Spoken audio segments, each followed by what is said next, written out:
உத்தரப்பிரதேசத்தில் உள்ள கங்கா எக்ஸ்பிரஸ் நெடுஞ்சாலையில் இந்திய விமானப்படையின் போர் விமானங்கள் தரையிறக்கி சாகசம் செய்து வருகிறது. இது பற்றிய கூடுதல் விவரங்களை தருகிறார் செய்தியாளர் பாரதி ராஜா. பாரதி ராஜா, வணக்கம். போர் விமானங்கள் சாகசம் தொடர்பான மேலும் தகவல்கள் என்னென்ன? கண்டிப்பாக உத்தரப்பிரதேசத்தில் அமைக்கப்பட்டுள்ள கங்கா எக்ஸ்பிரஸ் ஹைவே, அதாவது மேற்கு உத்தரப்பிரதேசத்தையும் கிழக்கு உத்தரப்பிரதேசத்தையும் இணைக்கும் இந்த எக்ஸ்பிரஸ் ஹைவே சாலையில் மிக முக்கியமான வசதி ஒன்றை செய்திருந்தது. அது என்னவென்றால், போர் விமானங்கள், பயணிகள் விமானங்கள் என எல்லா விமானங்களுமே தரையிறங்குவதற்கு ஏற்ப ஒரு பகுதியை அமைத்திருந்தது. கடந்த 2024ஆம் ஆண்டு இதில் ஏற்கனவே இந்தியாவின் போர் விமானம் தரையிறக்கப்பட்டு சோதனை செய்யப்பட்டது குறிப்பிடத்தக்கது.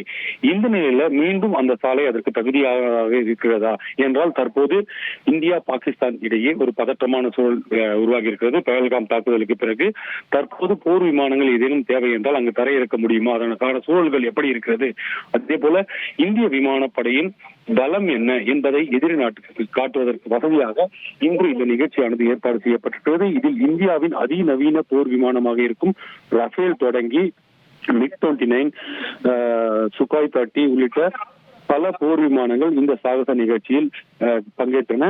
இதில் முக்கியமான அம்சம் என்னவென்றால், இந்த சாலையில், இந்த நெடுஞ்சாலையில் ஒரு பக்கம் வாகனங்கள் சென்று கொண்டிருக்கும், மறுபக்கத்தில் வாகன போக்குவரத்து நிறுத்தப்பட்டு அந்த இடத்தில் தரையிறங்குமாறு ஏற்பாடு செய்யப்பட்டிருக்கும். அதைத்தான் தற்போது சாகச நிகழ்ச்சியாக அங்கு செய்து வருகிறார்கள். இந்த போர் விமானங்கள் மட்டுமல்லாது இந்தியாவில் இந்திய ராணுவத்திற்காக பயன்படுத்தப்படும் இலகுரக ஹெலிகாப்டர்கள் கூட இங்கு தரையிறங்கி தற்போது பயிற்சியை மேற்கொண்டு வருவது.